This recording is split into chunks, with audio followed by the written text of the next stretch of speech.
My name is Emily, a 33-year-old woman with a passion for neatness and organization. I work as an auditor at a large firm, and my friends often tease me about my obsession with keeping receipts and paying taxes on time. But I believe these little habits are what keep my life running smoothly. Let me tell you how I met my husband, Jake. It was at a party hosted by our mutual friend, Lisa. I remember that evening clearly. I was sipping a glass of wine and catching up with some old college friends when Jake walked in. He was a bit older, carrying himself with a confident stride and a charming smile. He worked as a manager at a food sales company. "Hey, I'm Jake. Do you mind if I join you?" he asked, holding a beer and looking directly at me. "Sure, I'm Emily. Nice to meet you," I replied, smiling back at him. We started talking, and I was surprised by how effortlessly the conversation flowed. We discovered a mutual love for hiking and a shared passion for classic rock music. A few months into our relationship, Jake invited me to his sister Sarah's barbecue. It was my first time meeting his family, and I was a bit nervous. When we arrived, Sarah greeted us warmly, but her 3 kids were a whirlwind of energy, running around and tossing toys everywhere. "Hey Sarah, this is Emily," Jake said, introducing me. "Nice to meet you, Emily. These are my little rascals, Mike, Tom, and Lily," Sarah said, barely holding on to Tom as he wriggled out of her grasp. "Nice to meet you all," I replied, trying to hide my unease. As the evening went on, the kids became wilder, climbing on furniture, throwing food, and yelling at the top of their lungs. I glanced at Jake, hoping he'd say something, but he just smiled and shrugged. "Aren't they just full of energy?" he said, chuckling. I forced a smile. "Yeah, they sure are." As our relationship progressed, Jake and I started discussing the future. He proposed to me during a hike on a beautiful hill overlooking the valley. It was simple and sweet, just the way I liked it. Our wedding was lovely, aside from one little hiccup: Sarah's kids. They were at it again, running around, making a mess, and being loud. Sarah didn't seem to care, and Jake found it amusing. "Look at them. They're having so much fun," Jake said, laughing as he watched them spill drinks and toss food around. "Yeah, but they're also making a huge mess," I replied, trying to keep my irritation in check. "Oh, come on, Em, they're just kids. Let them enjoy," he said, shrugging it off. I didn't want to spoil our special day by arguing, so I let it go, hoping things would improve once we settled into our new life together. After we got married, Jake and I decided to buy a house together. We had been living in a rented apartment, but we wanted a place to call our own. I was really excited about this new chapter in our lives. One evening after work, Jake and I sat down to discuss our finances and how we'd manage the expenses for our new home. "Emily, we need to figure out how we're going to split the costs," Jake said, leaning back on the couch. "Yeah, I've been thinking about that too," I replied. "I can handle the furniture, appliances, and some art pieces. What about you?"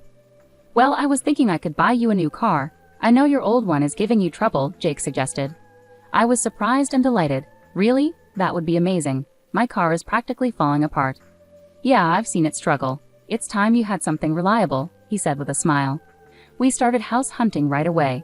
After a few weeks of searching, we found a beautiful house that we both loved. It was a bit pricey, but we decided it was worth it.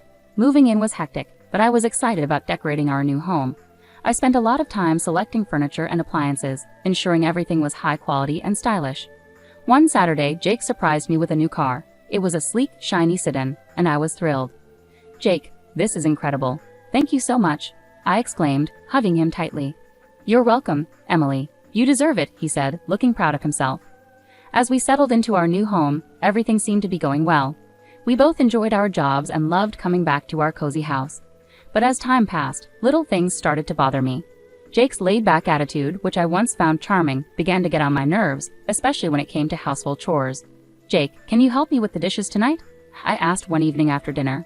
"Em, I had a long day at work. Can't we just leave them for tomorrow?" he replied, giving me pleading eyes. "Jake, we can't keep putting things off. I'm tired too, but we need to keep this place clean," I insisted. "Fine, I'll do it," he said, sighing heavily as he got up from the couch. A few months into our marriage, I started worrying because I couldn't get pregnant. It was really stressing me out. I went to the doctor, and he told me to be patient, that it would happen when the time was right. Still, it was hard not to worry. Meanwhile, Jake's sister Sarah, with her 3 kids, was visiting a lot.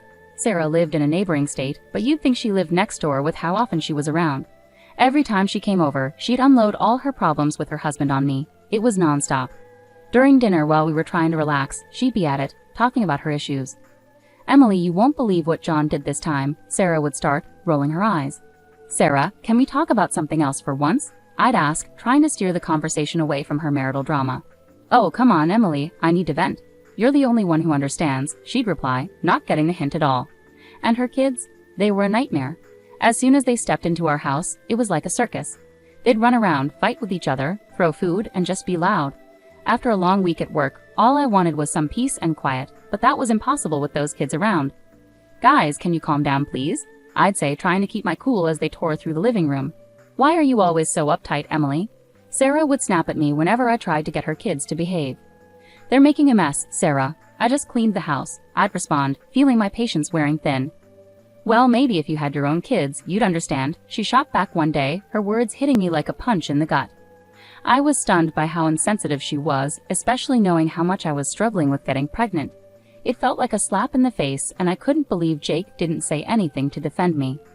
"Jake, are you going to let her talk to me like that?" I asked, my voice shaking with anger and hurt. "Emily, calm down. You're making a big deal out of nothing," he said, siding with her again. "A big deal out of nothing? She just insulted me in my own home," I shouted, feeling the tears well up. I was so done. I couldn't keep living like this, constantly disrespected in my own home, with my husband always taking his sister's side. It was clear to me that something had to change, and soon. One Saturday, Sarah showed up with her 3 kids. She dumped them on me and said, "Emily, I need a break from parenting. I'm going shopping." I couldn't help but chuckle when she said, "Parenting." The woman barely knew what that meant. "Every time she's here, it's like a zoo." "Fine, Sarah, but you better be quick," I said, already feeling the stress coming on. "Thanks, Emily, you're a lifesaver," she chirped, grabbing her purse and bolting out the door before I could say anything else. Great, I thought, just what I needed. I was in the kitchen, trying to cook dinner. It's a long process and I like things done right, but with those kids running wild, it was impossible to focus. They were yelling, running around, and making a mess. "Guys, can you keep it down?" I shouted from the kitchen, hoping they'd listen for once. Of course they didn't. Suddenly I heard a loud crash. My heart sank.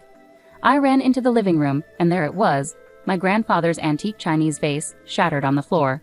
My chest tightened with anger and frustration. "What the hell happened here?" I screamed, looking at the kids who were now standing still with guilty expressions. "We were just playing," one of them mumbled, not meeting my eyes. "This vase is priceless. It's from my grandfather. Do you have any idea what you've done?" I was livid, shaking with anger. Just then, Jake walked in, looking calm and clueless. "What's going on?" "Emily, your nephews just broke my grandfather's vase. Look at this mess." I pointed at the shattered pieces on the floor. "Calm down, Emily. It's just a vase. We can get it fixed," he said, shrugging like it was no big deal. "Just a vase? This isn't about the vase, Jake. It's about respect. I'm tired of this. Every time Sarah comes over, our house turns into a disaster zone, and you don't care," I shouted, my voice cracking with frustration. Just then, Sarah walked in, bags in hand, looking annoyed. "What's all this yelling about?" "Your kids broke my grandfather's vase, Sarah. Look at this mess." I pointed at the floor, trying to hold back my tears. "Well, maybe you should have kept a better eye on them, Emily," she said, not even bothering to apologize. "Are you kidding me? They're your kids, Sarah. I shouldn't have to watch them." I was furious, my hands shaking with anger. Jake just shook his head, looking annoyed. "You're overreacting, Emily. Just drop it." "Overreacting? I've had enough of this. I'm tired of being treated like I don't matter in my own home," I screamed, the tears finally spilling over. Jake just stood there, silent and cold, while Sarah smirked like she had won some sort of victory. I couldn't take it anymore. I stormed out of the room, feeling a mix of anger, hurt, and betrayal. We'd been dealing with Sarah and her kids' chaotic visits for months, but I had no idea what was coming next. One morning, Jake was sitting at the kitchen table, munching on his toast when he casually dropped a bombshell on me. "Emily, I need to tell you something. Sarah's getting divorced, and she's moving in with us with the kids for a few months," he said like he was just telling me the weather. I almost dropped my coffee. "What? Are you serious? Our house is already a madhouse when they visit for a day. How are we supposed to handle them living here for months?" "She's my sister, Emily. She needs our help. You need to be more understanding," he said, looking at me like I was the one being unreasonable. "Understanding? I've been more than understanding, Jake, but this is too much.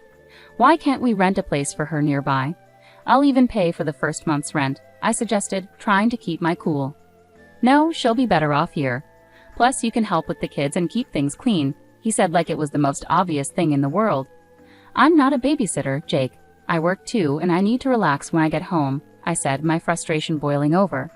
Stop being so selfish, Emily. It's family. They need us, he said, his tone getting sharper. I'm not being selfish, Jake. I'm just asking for a reasonable solution. I'm not going to let my life be turned upside down, I said, feeling my anger bubbling up. Well, they're coming tomorrow evening, so you better get used to the idea, he said, standing up and heading out of the kitchen. I couldn't believe it. I felt completely blindsided and betrayed. The next morning, I woke up early, still fuming from our argument. I got dressed for work and went to grab my car keys, but they were nowhere to be found. When I called Jake, he picked up the phone, sounding way too calm for my liking. I took the car. It's mine, remember? I'm giving it to Sarah so she can use it for the kids. I was stunned into silence for a moment. You're giving my car to Sarah? Are you serious right now? It's not your car, Emily. I paid for it, and she needs it more than you do, he said, his tone matter of fact. That's the last straw, Jake. You've taken everything from me, and I'm done, I said, my voice shaking with anger. What are you talking about? Don't be dramatic, Emily, he said, clearly not getting it. I stood there in the hallway, holding my phone, unable to believe what was happening. It felt like a nightmare I couldn't wake up from. How had things gotten so bad? I picked up the phone and called a moving company. Hi, I need a team to move some furniture and appliances today. It's urgent. The movers arrived a couple of hours later. I showed them around the house, pointing out the items to be moved. Take everything. The beds, sofas, chandeliers, even the faucets in the bathroom. The movers got to work, and soon the house started to look empty. I felt a strange sense of relief watching them carry out each piece of furniture. As the last item was loaded onto the truck, I directed them to my mom's house. Everything goes there. Thanks for the quick work, guys, I said, handing them a tip. With the house now bare, I grabbed my essentials and headed to my mom's place. A few hours later, my phone started buzzing. It was Jake calling repeatedly. I ignored the calls, feeling a mixture of anxiety and empowerment. That evening, there was a loud knock on my mom's door.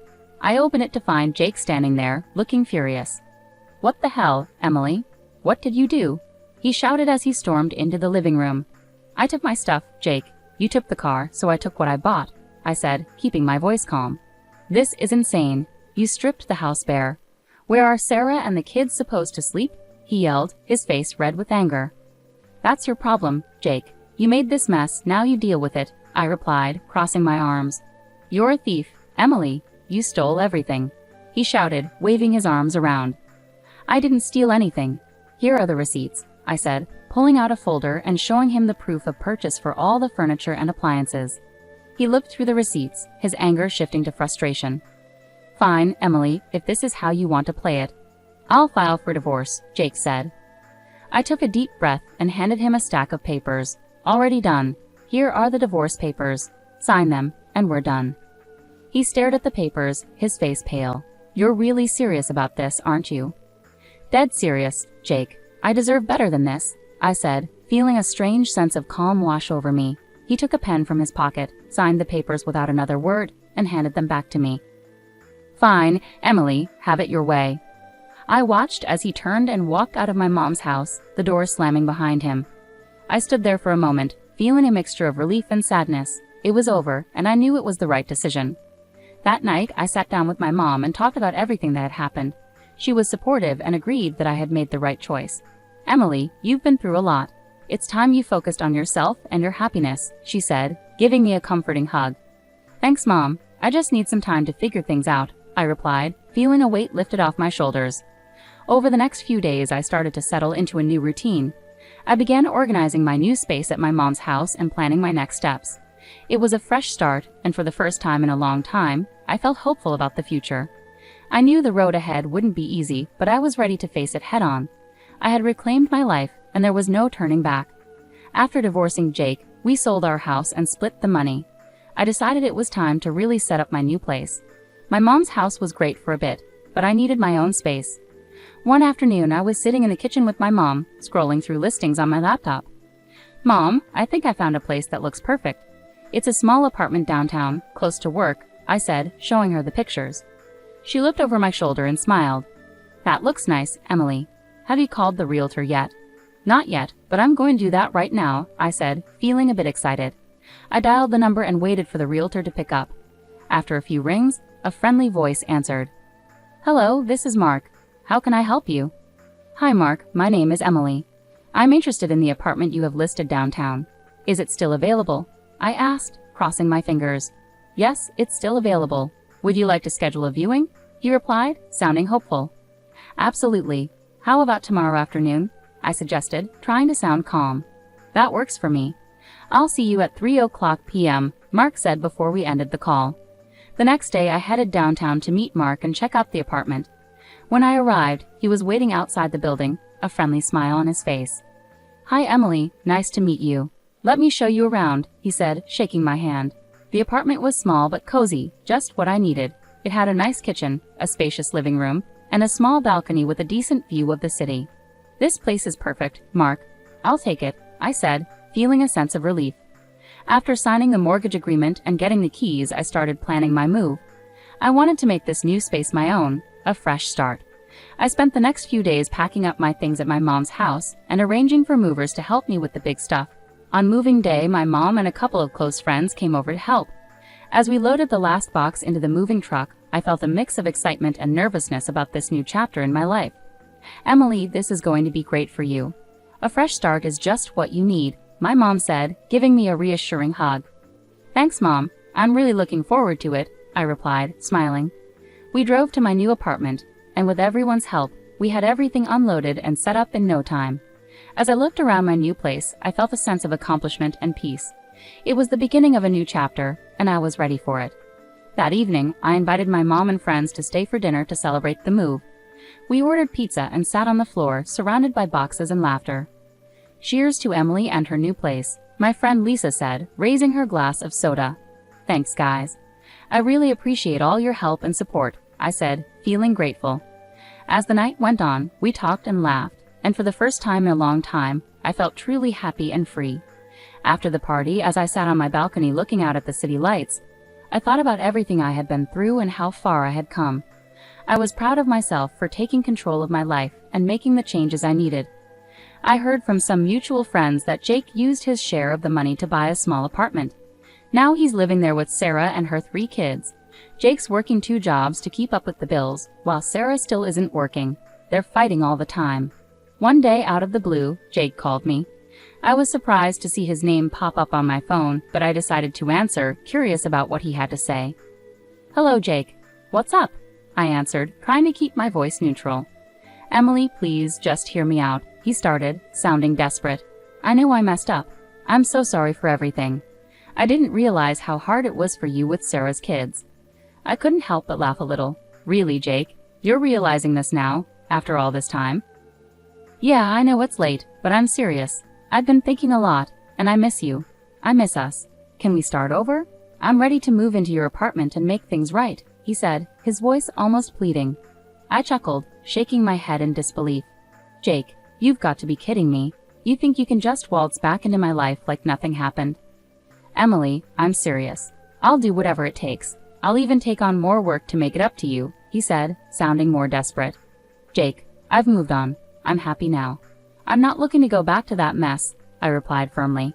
Come on, Emily. We can make it work this time. I've changed, he insisted. I sighed, feeling a mix of pity and irritation. Jake, it's over. You need to focus on your life and your family. I'm not interested in going back to that chaos. Emily, please, I'm begging you, he said, his voice breaking. Jake, no. I found peace without you. I'm not giving that up, I said, standing my ground. Take care, Jake. I hope you find your way. I hung up the phone, feeling a strange mix of relief and closure. It was clear that Jake was struggling, but I couldn't let his problems drag me back into a situation I had worked so hard to escape. Later that day, I met up with Lisa for coffee and told her about the call. You won't believe who called me today, I said, rolling my eyes. Who? Lisa asked, raising an eyebrow. Jake. He actually begged me to take him back and let him move into my apartment, I said, shaking my head. Lisa laughed, almost spitting out her coffee. Are you serious? What did you say? I told him no, of course. I'm not going back to that mess, I replied, smiling. We spent the rest of the afternoon chatting and laughing, and I realized how far I had come. I had built a new life for myself, one that was peaceful and fulfilling. I wasn't going to let anyone take that away from me. As I walked home, I felt a deep sense of satisfaction and peace.